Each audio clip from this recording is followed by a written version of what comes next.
Hello guys, what's up? I hope you are doing well. I am Rupesh and welcome to Rupesh EduTech। तो उम्मीद करता हूँ कि आप सब अच्छे होंगे और ख़ुद को पार्शियली या फुली वैक्सीनेट कराकर अपने आप को तथा आसपास के लोगों को सुरक्षित कर रहे होंगे। ठीक है, इसी आशा और उम्मीद के साथ मैं आज के अपने सेशन की शुरुआत करता हूं। आज का जो हमारा लेक्चर होने वाला है वो बहुत ही इम्पोर्टेंट टॉपिक पे होने वाला है, जो कि लगभग सारे एग्ज़ाम्स में, जितने भी कम्पिटिटिव एग्ज़ाम्स हैं उसमें एक ना एक से दो सवाल हर एग्ज़ाम में बनते ही हैं। तो आज का जो हमारा टॉपिक है वो यूनेस्को की वर्ल्ड हेरिटेज वाली जो लिस्ट है, वर्ल्ड हेरिटेज साइट की जो लिस्ट है उसको हम डिस्कस करेंगे, देखेंगे उसका मतलब पूरे वर्ल्ड लेवल पे कितने हेरिटेज साइट्स हैं, हमारे इंडिया में क्या सिचुएशन है, हमारा इंडिया जो है कौन से नंबर पे है और कैसे वर्ल्ड हेरिटेज की लिस्ट में शामिल किया जाता है। हम यूनेस्को को समझेंगे कि यूनेस्को क्या होता है, ठीक है, उसका काम क्या है, उसका जो फॉर्मेशन हुआ था वो कब डेवलप हुई थी, किस सन में उसका ठीक है गठन हुआ था। तो इस सब चीज़ों को हम एक एक करके देखेंगे और साथ ही देखेंगे हम कि अंतर्राष्ट्रीय विश्व विरासत दिवस कब मनाया जाता है, ठीक है, और उसको मनाने का उद्देश्य क्या है, ठीक है, उसको हम डिस्कस करेंगे। तो आइए एक एक करके सारे बिंदुओं पे नज़र डालते हैं।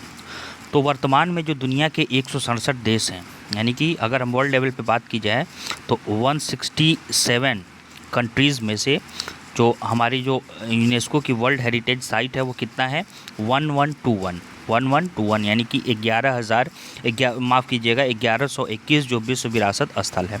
वहीं अगर हम भारत में बात करें तो भारत में कुल 38 विरासत स्थल हैं, ठीक है। भारत दुनिया में सबसे अधिक धरोहर स्थलों में से छठे पायदान पर है। तो आपने देखा कि भारत कौन से पायदान पे है, छठे पायदान पे है। तो हम देखेंगे आगे, हम डिस्कस करेंगे कि पहले, दूसरे, तीसरे, चौथे और पाँचवें नंबर पे कौन कौन से कंट्रीज शामिल हैं, उसको हम देखेंगे। वहीं अगर हम बात करें तो अंतर्राष्ट्रीय विश्व विरासत दिवस कब मनाया जाता है, तो याद रखिएगा अब हाल ही में मनाया गया था 18 अप्रैल को, यानी कि 18 अप्रैल को जो है अंतर्राष्ट्रीय विश्व विरासत दिवस मनाया जाता है, ठीक है। और विश्व विरासत दिवस का उद्देश्य क्या होता है, तो विश्व विरासत दिवस का उद्देश्य होता है जैसे मोनूमेंट्स यानी कि स्मारक, धरोहर स्थलों और मानव विरासत के संरक्षण के बारे में क्या करता है, जागरूकता बढ़ाता है। जैसे प्राचीन काल में जो मोनूमेंट्स बनाए गए हैं, ठीक है, जो धरोहर स्थल हैं जैसे फोर्ट वगैरह हुआ, तो और मानव विरासत के जो संरक्षण हैं उसके बारे में अवेयरनेस, लोगों को अवेयरनेस, जैसे कुतुब मीनार हुआ, आगरा का लाल किला हुआ और बहुत सारे दुर्ग जैसे राजस्थान में हैं, जैसे दुर्ग किला इसमें शामिल हैं, उसके बारे में लोगों को क्या करता है, अवेयर कराता है, ठीक है। अगले टॉपिक को हम डिस्कस करेंगे। अगला जो हमारा है वो 6 UNESCO heritage sites added in India, ठीक है। हाल ही में क्या किया गया है कि भारत की ओर से 9 नई हेरिटेज साइट्स की लिस्ट को यूनेस्को को भेजा गया, मतलब प्रपोजल भेजा गया है, जिनमें से 6 साइट्स को यूनेस्को ने शॉर्टलिस्ट करके टेंटेटिव लिस्ट में डाल दिया है। अब इनमें से कितनी साइट्स को यूनेस्को वर्ल्ड हेरिटेज साइट की लिस्ट में डालना है, यह काम यूनेस्को तय करेगा। तो 6 को जो शॉर्टलिस्ट किया गया है, टेंटेटिव लिस्ट में यूनेस्को द्वारा डाला गया है, वो कौन कौन से हैं उसको देख लेते हैं। पहला जो हमारा वाराणसी का गंगा घाट है, दूसरा तमिलनाडु के कांचीपुरम मंदिर, थर्ड जो हमारा है वो मध्य प्रदेश के सतपुड़ा टाइगर रिजर्व है, ठीक है, और फोर्थ जो हमारा है मध्य प्रदेश के जबलपुर के भेड़ाघाट, और फिफ्थ नंबर पे जो है हमारा महाराष्ट्र के मराठा मिलिट्री आर्किटेक्चर, और 6 नंबर पे जो है हमारा कर्नाटक के हीरे बेनाकल है, ठीक है। तो ये जो 6 लिस्टें हैं यूनेस्को ने क्या किया, जैसे भारत ने 9 हेरिटेज साइट्स को यूनेस्को को भेजा था एज अ प्रपोजल कि इसको मतलब हेरिटेज लिस्ट में शामिल किया जाए, तो यूनेस्को ने क्या किया है कि 6 यूनेस्को साइट्स को क्या किया है, 6 साइट्स को यूनेस्को ने क्या कर दिया, शॉर्टलिस्ट करके एक टेंटेटिव लिस्ट तैयार कर दिया है। अभी फाइनल इस पर फैसला नहीं आया है कि ये होगा, एक टेंटेटिव लिस्ट है। तो इसको, ये करंट का टॉपिक है, इसको हम देखेंगे। अगला देखते हैं कि यूनेस्को की चर्चा हो रही है, तो समझते हैं कि यूनेस्को क्या है, ठीक है, इसका संगठन कैसे कैसे काम करता है। तो सबसे पहले समझते हैं कि यूनेस्को क्या है। यूनेस्को का फुल फॉर्म होता है United Nations Educational, Scientific and Cultural Organisation, जिसे यूनेस्को के रूप में जाना जाता है। UNESCO is a short form and the abbreviation of this UNESCO is United Nations Educational, Scientific and Cultural Organisation, ठीक है। यह क्या है, एक इंटरनेशनल ऑर्गेनाइजेशन है जो विज्ञान, यानी कि साइंस, संस्कृति, कल्चरल, शिक्षा यानी कि एजुकेशन, और संचार का इन द सेंस आप मान लीजिए कि साइंटिफिक के संबंध में क्या करता है, देशों के बीच सहयोग बढ़ाने के लिए काम करता है, ठीक है, कोऑपरेशन के लिए काम करता है। यूनेस्को का जो मुख्यालय है वो कहाँ है, तो यूनेस्को का मुख्यालय पेरिस में स्थित है। यह संगठन संयुक्त राष्ट्र का एक हिस्सा है, यानी कि यूएन का एक पार्ट है, और विश्व स्तर पर शांति को क्या करता है, बढ़ावा देता है। तो ये कुछ इंपॉर्टेंट इन्फॉर्मेशन थी यूनेस्को के बारे में। यूनेस्को के बारे में भी आगे हम जैसे जैसे लेक्चर को बढ़ाएंगे तो और हम एक बार डिस्कस करेंगे कि यूनेस्को कैसे कैसे काम करता है, ठीक है। अगले टॉपिक को हम डिस्कस करते हैं कि यूनेस्को जो है उसका वर्ल्ड हेरिटेज मिशन यूनेस्को का क्या है, तो उसको हम देखते हैं। वर्ल्ड हेरिटेज कन्वेंशन पर हस्ताक्षर करने और अपनी प्रकृति और सांस्कृतिक विरासत की सुरक्षा सुनिश्चित करने के लिए देशों को प्रोत्साहित करना इसका मिशन है यूनेस्को वर्ल्ड हेरिटेज का, ठीक है। वहीं अगर तकनीकी सहायता और पेशेवर प्रशिक्षण प्रदान करके विश्व विरासत संपत्ति की सुरक्षा के लिए देशों की मदद करना है। आपातकालीन स्थिति में विश्व विरासत स्थलों के लिए सहायता प्रदान करना है, ठीक है। और क्या करना है, हमारे विश्व की संस्कृति और प्राकृतिक विरासत के संरक्षण में स्थानीय, राष्ट्रीय और अंतर्राष्ट्रीय सहयोग को क्या करना है, प्रोत्साहित करना है। तो ये कुछ क्या थे, important UNESCO world heritage mission थे। अब हम डिस्कस करेंगे जो इंडिया में यूनेस्को की वर्ल्ड हेरिटेज साइट है उसको हम क्या करेंगे, डिस्कस करेंगे। तो आइए देखते हैं। जैसा कि आप सब लोग को मैंने पहले डिस्कस किया लेक्चर के स्टार्टिंग में ही कि जनवरी 2021 तक भारत में 38 विश्व धरोहर यानी कि वर्ल्ड हेरिटेज साइट्स है। कितने हैं, तो 38 हैं, जिनमें से 30 सांस्कृतिक स्थल है यानी कि कल्चरल प्लेसेस हैं, और 7 प्राकृतिक स्थल है, नेचुरल प्लेसेस हैं, और एक का नाम मिश्रित में रखा गया है, मतलब जो सांस्कृतिक भी हैं और प्राकृतिक भी हैं, ठीक है। और भारत में सभी यूनेस्को विश्व विरासत की जो सूची है उसको हम डिस्कस करेंगे, ठीक है। उसके हम लिस्ट को डिस्कस करते हैं। तो लिस्ट में हमारा सबसे पहले नंबर पे आता है list of UNESCO world heritage cultural sites in India. इसमें हम 30 को डिस्कस करेंगे और 7 जो हमारा है नेचुरल में डिस्कस होगा। एक बार देखते हैं कि जो 30 है वो हमारा संस्कृति स्थल के रूप में, 30 जो है संस्कृति स्थल के रूप में होगा, ठीक है। 7 हमारा जो है वो प्राकृतिक स्थल के रूप में होगा, 7 क्या है, प्राकृतिक स्थल के रूप में, और 1 जो है वो हमारा क्या होगा, वो मिश्रित स्थल के रूप में है। तो उसको हम डिस्कस करेंगे, उनके नाम को देखेंगे और उसको डिस्कस करेंगे। तो जो पहला हमारा है वो हमारा है आगरा फोर्ट 1983 में, ठीक है। इसको वर्ल्ड हेरिटेज साइट्स का दर्जा प्राप्त हुआ था। ताजमहल के बगीचों के पास 16वीं शताब्दी का महत्वपूर्ण मुगल स्मारक है जिसे आगरा का किला कहा जाता है। इसको कब प्राप्त हुआ था, तो 1983 में। दूसरा है अजंता केव्स, अजंता की गुफाएं, इसको भी 1983 में प्राप्त हुआ था वर्ल्ड हेरिटेज साइट्स का दर्जा। महाराष्ट्र के औरंगाबाद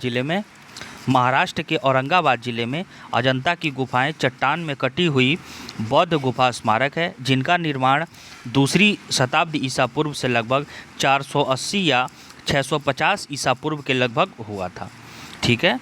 अगला हम डिस्कस करते हैं। अगला जो हमारा है वो 3rd archaeological sites of Nalanda Mahavir at Nalanda. ये कहाँ है, तो बिहार में। इसको कब प्राप्त हुआ था, तो 2016 में इसको वर्ल्ड हेरिटेज साइट्स का जो दर्जा प्राप्त हुआ था। यह बिहार राज्य में स्थित है। इसमें 3वीं शताब्दी ईसा पूर्व से 13वीं शताब्दी ईसा पूर्व तक के एक धार्मिक और शैक्षिक संस्थान के पुरातात्विक अवशेष क्या हैं, शामिल हैं। वहीं अगर हम 4th हेरिटेज साइट की बात करें तो बुद्धिस्ट मॉन्यूमेंट्स एट सांची 1989 में इसको दर्जा प्राप्त हुआ था। सांची भारत में बौद्ध पर्यटकों के लिए आकर्षण का केंद्र है। यह मध्य प्रदेश के रायसेन जिले के सांची में स्थित है। सांची में ग्रेट स्तूप भारत की सबसे पुरानी पत्थर की संरचना है और इसे मूल रूप से महान सम्राट अशोक द्वारा 3री शताब्दी ईसा पूर्व में क्या किया गया था, संचालित किया गया था। अगला हम डिस्कस करते हैं 5वां जो साइट्स है हमारा उसको डिस्कस करते हैं। वो चैंपियनर पावागढ़ आर्कियोलॉजिकल पार्क यानी कि पुरातात्विक, ऐतिहासिक और सांस्कृतिक विरासत के गुणों को एक प्रभावशाली परिदृश्य में पिरोया गया है। इसमें प्रागैतिहासिक स्थल, एक प्रारंभिक हिंदू राजधानी का एक पहाड़ी किला और गुजरात राज्य की 16वीं शताब्दी की राजधानी के अवशेष शामिल हैं। अगला हम डिस्कस करते हैं। अगला छठा जो है हमारा है वो छत्रपति शिवाजी महाराज टर्मिनस 2004 में इसको वर्ल्ड हेरिटेज साइट का दर्जा प्राप्त हुआ था यूनेस्को के द्वारा। यह दो संस्कृतियों के मिलन का एक उत्कृष्ट उदाहरण है, क्योंकि ब्रिटिश वास्तुकारों ने भारतीय शिल्पकारों के साथ काम करके भारतीय स्थापत्य परंपरा को शामिल किया और मुंबई के लिए एक नई शैली तैयार की। यह उपमहाद्वीप का पहला टर्मिनस स्टेशन है, छत्रपति शिवाजी महाराज टर्मिनस। अगला देखते हैं हमारा वो churches and convents of Goa 1986। Velha old Goa के चर्च और कॉन्वेंट्स भारत के इस हिस्से में पुर्तगाली शासन की क्या है, निशानी है। अगला हम देखते हैं एलिफेंटा कैव्स। ठीक है, एलिफेंटा की गुफाएं। एलिफेंटा की गुफाएं मूल रूप से घारापुरी लेनी के रूप में जानी जाती है। एलिफेंटा द्वीप या घारापुरी, इसका जो शाब्दिक रूप है वो गुफाओं का शहर। घारापुरी का मतलब होता है क्या, गुफाओं का शहर। महाराष्ट्र में स्थित है। गुफाओं के दो समूह हैं। पहला 5 हिंदू गुफाओं का एक बड़ा समूह है, दूसरा 2 बौद्ध गुफाओं का एक क्या है, छोटा समूह है। अगला हम डिस्कस करते हैं। अगला जो हमारा है वो एलोरा केव्स 1983। एलोरा महाराष्ट्र में औरंगाबाद शहर से क्या है 29 किलोमीटर उत्तर पश्चिम में एक आर्कियोलॉजिकल साइट्स हैं, जो 6वीं और 9वीं शताब्दी के दौरान कालाचूरी, चालुक्य और राष्ट्रकूट राजवंशों द्वारा क्या किया गया था, बनाया गया था। तो इसको मैं क्या कर रहा हूँ, साइट्स के साथ साथ मैं एक एक इसके इम्पोर्टेंस को भी डिस्कस कर रहा हूँ, तो कि किसने बनवाया था और तथा इसका साथ में क्या इम्पोर्टेंस है उसको भी मैं डिस्कस कर रहा हूँ। वीडियो थोड़ा लंबा होगा लेकिन इन्फॉर्मेटिव होगा। और अभी तक आपने मेरे चैनल को सब्सक्राइब नहीं किया है तो चैनल को लाइक, शेयर और सब्सक्राइब करना ना भूलें। और आज के लेक्चर का PDF वीडियो को डिस्क्रिप्शन में दिए हुए टेलीग्राम लिंक को फॉलो करके वहाँ से इस लेक्चर का PDF क्या करते हैं, आप डाउनलोड कर सकते हैं।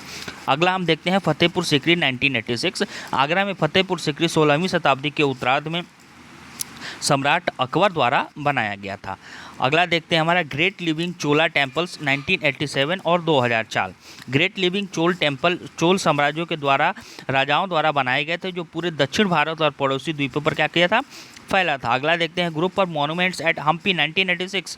हम्पी में मुख्य रूप से अंतिम महान हिंदू साम्राज्य की राजधानी विजयनगर साम्राज्य 14वीं से लेकर 16वीं शताब्दी के अवशेष क्या है, शामिल है। यह स्थान मध्य कर्नाटक के बेल्लारी जिले में तुंगभद्रा बेसिन में क्या है, स्थित है। अगला हम देखते हैं group of monuments at Mahabalipuram 1984। Pallava राजाओं द्वारा स्थापित इन स्मारकों को 7वीं और 8वीं शताब्दी में कोरोमंडल तट के किनारे चट्टान से उकेरा गया था। यह विशेष रूप से अपने रथों मंडपों के लिए क्या है, जाना जाता है। अगला देखते हैं group of monuments eight Pattadakal 1987। Pattadakal क्या है, दक्षिण भारत के चालुक्य वंश की राजधानी बादामी से 22 किलोमीटर और ऐहोल शहर से मात्र 10 किलोमीटर की दूरी पर स्थित है। ऐहोल को स्थापत्य कला का महाविद्यालय तो पट्टादकल को विश्वविद्यालय क्या है, कहा जाता है। और 8वीं शताब्दी में क्या किया था, चालुक्य वंश द्वारा बनवाए गए पट्टादकल के स्मारक हिंदू मंदिर वास्तुकला में बेसर शैली के प्रयोग का चरम उदाहरण है। नागर शैली, वेशर शैली और द्रविड़ शैली, ठीक है, ये शैली होती है। अगला देखते हैं हमारा hills fort of Rajasthan 2013। Rajasthan के पहाड़ी किले जिसमें चित्तौड़गढ़, कुंभलगढ़, सवाई माधोपुर, झालावाड़, जयपुर और जैसलमेर के 6 राजसी किले शामिल हैं। लगभग 20 किलोमीटर के क्षेत्र में फैले हुए हैं। इन किलों में 8वीं शताब्दी से 18वीं शताब्दी तक की राजपूताना साम्राज्य की विरासत को देखा जा सकता है। इन किलों के परिदृश्य की सुरक्षा के लिए प्राकृतिक साधनों जैसे रेगिस्तान, नदियों, पहाड़ों और घने जंगलों का इस्तेमाल किया गया है। इन किलों में जल संरक्षण के लिए बड़े बड़े भवन बने हुए हैं, जिनका प्रयोग आज भी किया जा रहा है। अगला देखते हैं, अगला हमारा है हिस्ट्री सिटी ऑफ अहमदाबाद 2017। 15वीं सदी में सुल्तान अहमद शाह द्वारा बसाया गया अहमदाबाद साबरमती नदी के पूर्वी तट पर बसा है। यह शहर में आर्किटेक्ट का बेहतरीन क्या है, एग्जाम्पल है। भद्रागढ़ किले की दीवारें और उसके गेट, कई मस्जिदें और मकबरे हैं, कई हिंदू और जैन मंदिर भी यहाँ है। अगला देखते हैं, हुमायूंस टॉम्ब दिल्ली 1933। हुमायूं का मकबरा दिल्ली के पुराने किले के पास स्थित है, जो 1553 में हुमायूं द्वारा स्थापित किया गया था। यह ऐसा पहला मकबरा है जिसका निर्माण करने के लिए लाल पत्थर का उपयोग किया गया था, और इस मकबरे के अंदर कई स्मारक भी बने हुए हैं। अगला हम देखते हैं कि जयपुर सिटी राजस्थान 2019। अपनी भव्य इमारतों और गौरवशाली इतिहास के चलते जयपुर का नाम इतिहास में क्या है, प्रसिद्ध है। इसके अलावा यहाँ की ज्वेलरी, हैंडीक्राफ्ट्स और भी चीज़ें दुनिया में अपनी पहचान बनाए हुए हैं। अगला देखते हैं, Khajuraho group of monuments 1986। Bhopal से 376 किलोमीटर दूर छतरपुर जिले के खजुराहो में स्थित चंदेल राजाओं द्वारा निर्माण कराए गए मंदिर की सुंदरता को किसी परिचय की जरूरत नहीं है। हिंदू और जैन धर्म के मंदिरों का सबसे बड़ा समूह क्या करता है, यहाँ स्थित है। उनमें विश्व की सबसे खूबसूरत और सबसे प्रसिद्ध विरासतों में से एक माना जाता है। अगला हम देखते हैं, महाबोधि टेम्पल कॉम्प्लेक्स एट बोध गया 2002। महाबोधि मंदिर परिसर भगवान बुद्ध के जीवन से संबंधित 4 पवित्र स्थानों में से एक है और विशेष रूप से इसे आत्मज्ञान की प्राप्ति के लिए जाना जाता है। पहले मंदिर का निर्माण सम्राट अशोक ने 3वीं शताब्दी ईसा पूर्व में किया था और वर्तमान मंदिरों को 5वीं या 6वीं शताब्दी ईसा पूर्व के दौरान निर्मित किया गया था। अगला देखते हैं हमारा, mountain railways of India 1999, 2005 and 2008। Darjeeling Himalaya railway, Nilgiri पर्वतीय रेलवे और कालका शिमला रेलवे को क्रमशः 1999, 2005 और 2008 में यूनेस्को द्वारा क्या किया गया है, वैश्विक धरोहर स्थल का दर्जा प्रदान किया गया है। दार्जिलिंग हिमालय रेलवे पश्चिम बंगाल को 1881 में, नीलगिरी पर्वतीय रेलवे को 1908 में और कालका शिमला रेलवे को 1903 को यातायात के लिए क्या किया गया था, शुरू किया गया था। अगला हम देखते हैं, Qutub Minar and its monuments Delhi 1993। Qutub Minar Bharat में दिल्ली शहर के महरौली में ईंट से बनी हुई दुनिया की सबसे ऊंची मीनार है।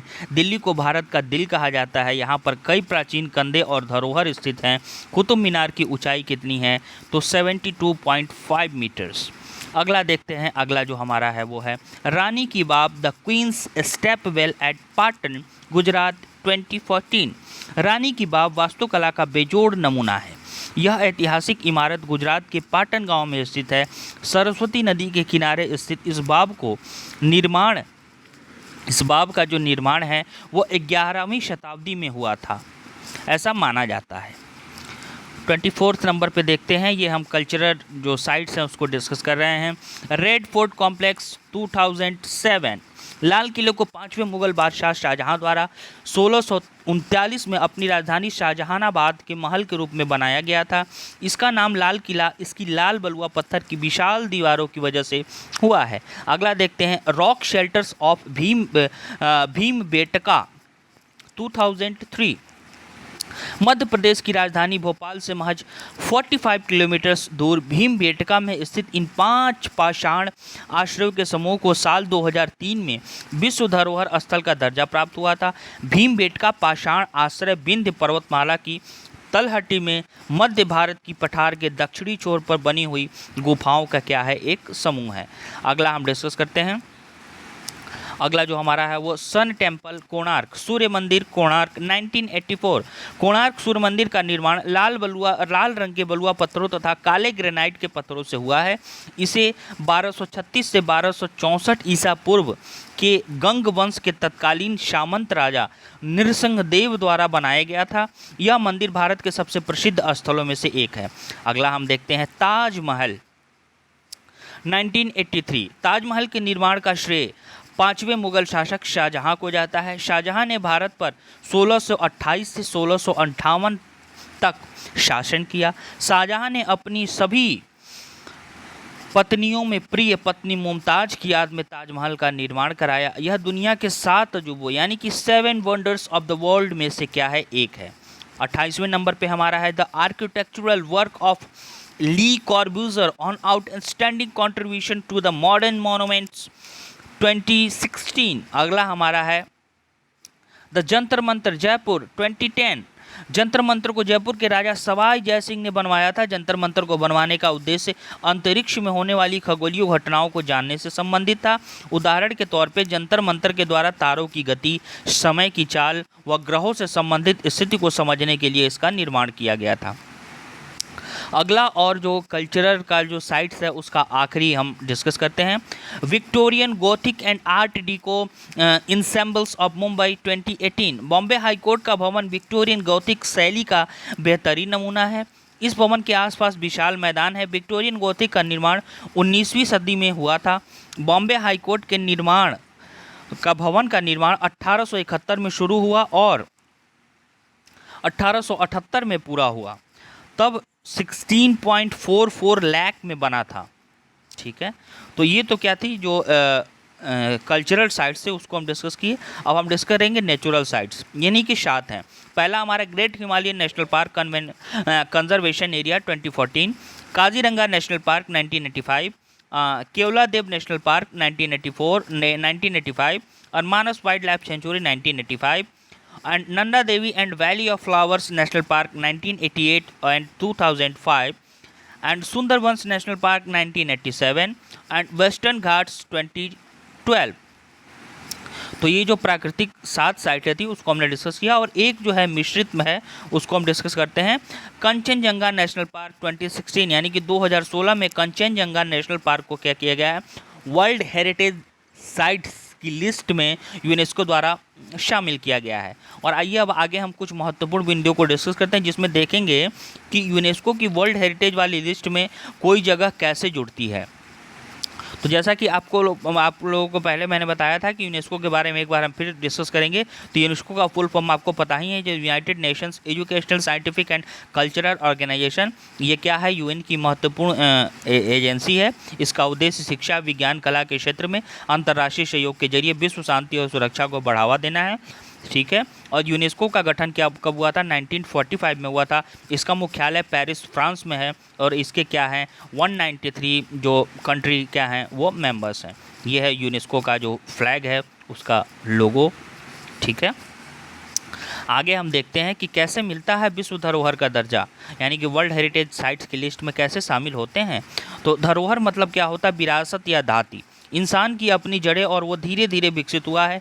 इस क्रम में उसने बहुत कुछ बनाया बिगाड़ा है। अगर मानवता के लिहाज से किसी जगह का वैश्विक मूल्य हो तो उन्हें भविष्य की पीढ़ियों के लिए संरक्षित किया जाता है। किसी भी जगह को उसके सांस्कृतिक, ऐतिहासिक या दूसरे महत्व की वजह से विश्व धरोहर स्थल यानी कि वर्ल्ड हेरिटेज साइट्स का क्या मिलता है, दर्जा मिलता है। वर्ल्ड हेरिटेज साइट्स में कौन क्या क्या चीज़ें शामिल होती हैं उसको हम देखते हैं। उसमें ऐतिहासिक भवन, शहर, रेगिस्तान, जंगल, द्वीप, झील, स्मारक, पहाड़ शामिल हो सकते हैं। वर्ल्ड हेरिटेज साइट समिति का चयन करती है। ये समिति यूनेस्को वर्ल्ड हेरिटेज कन्वेंशन 1972 के तहत क्या करती हैं, आती है।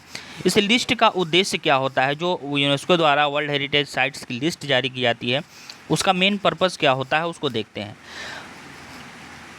इसको मतलब इसलिए जोड़ा जाता है लिस्ट में ताकि ये उपेक्षा का शिकार होकर ख़त्म ना हो, लोगों की आवाजाही से इन पर असर ना पड़े। हमारे यहाँ लोगों ने क्या किया, लोगों में स्मारक पर अपना नाम गोदकर अमर होने का भी शगल होता है।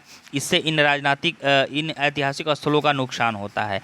पिछले दिनों खबर में एक बात ये आई थी कि कर्नाटक के हम्पी में विजय विट्ठल मंदिर के सामने बने मशहूर पत्थर के रथ को अब कोई छू नहीं पाएगा। Archaeological survey of India ASI ने इसके इर्द गिर्द क्या कर दिया है, घेराबंदी की है। मतलब अब दूर से ही देखिए, फ़ोटो खींचिए और जाइए। हम्पी के स्मारक यूनेस्को के विश्व धरोहर की सूची में शामिल है और ASI भारत में यूनेस्को की नोडल एजेंसी है। ASI ही इन जगहों का क्या करती है, संरक्षण करती है, यानी कि आर्कियोलॉजिकल सर्वे ऑफ इंडिया। ये है हम्पी की इस मशहूर रथ की घेराबंदी जो है की गई है, ये आप पिक्चर में देख सकते हैं। आगे हम डिस्कस करेंगे कि कौन सा पैमाना आखिर होता है कि जब उसको जो है सांस्कृतिक पैमाना होता है, प्राकृतिक पैमाना होता है, आखिर कौन सा पैमाना होता है कि जब यूनेस्को द्वारा किसी भी साइट्स को वर्ल्ड हेरिटेज साइट्स की लिस्ट में शामिल किया जाता है। तो पहला हम देखते हैं कि सांस्कृतिक पैमाना क्या होता है। ये स्थल इंसान की रचनात्मक मेधा के मास्टरपीस होने चाहिए, ठीक है। मानवीय मूल्यों के आदान प्रदान, आर्किटेक्चर, टेक्नोलॉजी, स्मारक कला, प्लानिंग डिजाइन को क्या करते दिखाता हो, किसी नष्ट हो चुकी सभ्यता की सांस्कृतिक परंपरा को दिखाता हो और मानव इतिहास के क्या है अहम पड़ाव के उदाहरण हो, तब ये कुछ पैमाना है जो कि कल्चरल बेस्ड है। इसी के आधार पर क्या किया जाता है कि यूनेस्को की वर्ल्ड हेरिटेज साइट्स की लिस्ट में शामिल किया जाता है। अगला देखते हैं प्राकृतिक पैमाना क्या होता है। ये जगहें असाधारण प्राकृतिक सुंदरता और परिघटना को दिखाती हों, पृथ्वी के इतिहास, जीवन के रिकॉर्ड, लैंडफॉर्म में बदलाव का उदाहरण हो, इकोलॉजी, बायोलॉजिकल प्रक्रियाओं और बायोलॉजिकल डाइवर्सिटी, तटीय या समुद्र इकोसिस्टम, पेड़ पौधों और जानवरों के महत्व को क्या करती हों, दिखाती हों। अगला हम देखेंगे कि भारत की वर्ल्ड हेरिटेज साइट्स, इसको एक हम नज़र डालेंगे। ग्वालियर के ओरछा को छोड़कर भारत में अब तक 38 वर्ल्ड हेरिटेज साइट्स हैं, जिनमें 30 सांस्कृतिक महत्व के स्थल, 7 प्राकृतिक महत्व के स्थल और 1 मिश्रित स्थल हैं, ठीक है। 1983 में क्या हुआ कि पहली बार सांस्कृतिक महत्व के स्थल के तौर पर ताजमहल, आगरा का किला, अजंता की गुफा और एलोरा की गुफा को यूनेस्को ने विश्व धरोहर का दर्जा दिया। इसके बाद क्या हुआ कि ये लिस्ट बढ़ती गई। साल 2019 में जयपुर इस लिस्ट में जुड़ा। 1985 में पहली बार प्राकृतिक स्थलों के रूप में Kaziranga national park, Keoladeo national park और मानस वाइल्ड लाइफ सेंचुरी को लिस्ट में जोड़ा गया। यहाँ से एक क्वेश्चन बनता है कि कब पहली बार, किस सन में और किसको यूनेस्को की वर्ल्ड सांस्कृतिक स्थल के रूप में यूनेस्को की वर्ल्ड हेरिटेज साइट्स के लिस्ट में जोड़ा गया। तो 1983 में क्या किया गया, ताजमहल को और आगरा का किला, अजंता की गुफा और एलोरा की गुफा को यूनेस्को ने विश्व धरोहर का दर्जा दिया। किस सेक्शन में, तो सांस्कृतिक महत्व के स्थल के रूप में। वहीं अगर हम बात करें प्राकृतिक स्थल के रूप में, तो 2019 में इस लिस्ट में क्या किया गया, शामिल किया गया। और 1985 में पहली बार प्राकृतिक स्थलों में Kaziranga national park, Keoladeo national park, Manas wildlife sanctuary और को लिस्ट में क्या किया गया, जोड़ा गया। अगला देखते हैं कि वर्ल्ड सिनेरियो की हम बात करें, यानी कि वर्ल्ड लेवल पर हम बात करें, तो जून 2020 तक वो 167 देशों में 1121 वर्ल्ड हेरिटेज साइट्स हैं। इसमें 869 यानी कि 869 क्या है, सांस्कृतिक, 213 नेचुरल एंड 39 मिश्रित हैं। वहीं अगर हम वर्ल्ड लेवल पे बात करें तो वर्ल्ड सबसे ज़्यादा जो हेरिटेज साइट्स संयुक्त रूप से चाइना में 55 साइट्स हैं, इटली में 55 हैं। दूसरे नंबर पे अगर हम बात करें तो स्पेन में 48, थर्ड नंबर पे बात करें तो जर्मनी 46, फोर्थ नंबर पे बात करें तो हम फ्रांस 45 और हमारा भारत जो है वो 5वें नंबर पे आता है जिसमें 38 साइट्स हैं। अब आगे हम डिस्कस करते हैं 38 क्या है, साइट्स हैं। तो इंडिया में कितने साइट्स हैं, 38 साइट्स हैं। 38 साइट्स हैं जिसमें से आपका जो 30 हो गया वो सांस्कृतिक स्थल हैं, वो क्या हैं, सांस्कृतिक स्थल हैं, और 7 जो है हमारे हैं वो प्राकृतिक स्थल हैं, और 1 जो है हमारा, ठीक है, यानी कि कंचनजंगा, वो है क्या है, मिश्रित स्थल के रूप में जाना जाता है। तो वीडियो अच्छा लगा हो और इन्फॉर्मेटिव लगा हो तो वीडियो को लाइक, शेयर और सब्सक्राइब करना ना भूलें। Thanks for watching this video.